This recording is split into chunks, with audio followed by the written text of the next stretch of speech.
when it comes to the indoctrination that we're seeing occur on college and university campuses across the United States of America, it is true that what the left wants to do is indoctrinate and brainwash a lot of students. There's no doubt about it.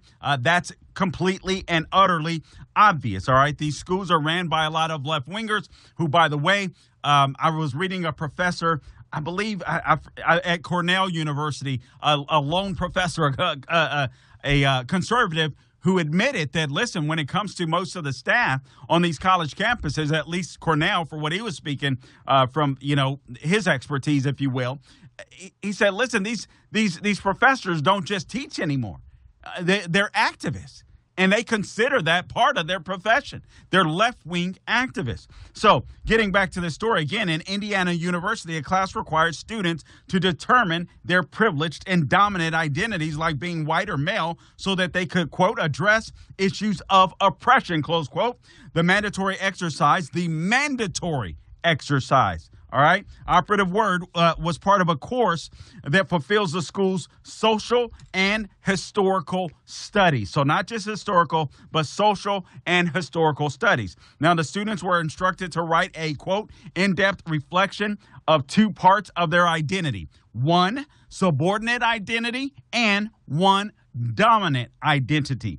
All right, so the final assignment for the 8-week course was worth 26% of these students' final grade. Wow. And it assumes that each student has at least one identity group that gives them power over their peers and another that leads to their oppression. Now, students were handed a chart, and here's what the chart showed. They showed examples of, quote unquote, dominant identities, like being white, and subordinate identities, like being black.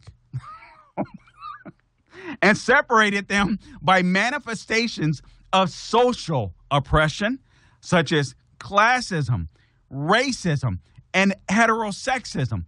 And I guess it never came to the mind or to the attention of these professors by engaging in an activity like this. They were literally oppressing the white students that were right before them. It's funny how they never get that. It's amazing. All right, so effectively the chart shows that straight, white, Christian males are dominant over everyone else. Of course. Put another way, everyone else is subordinate to straight, white Christian males, this according to the chart.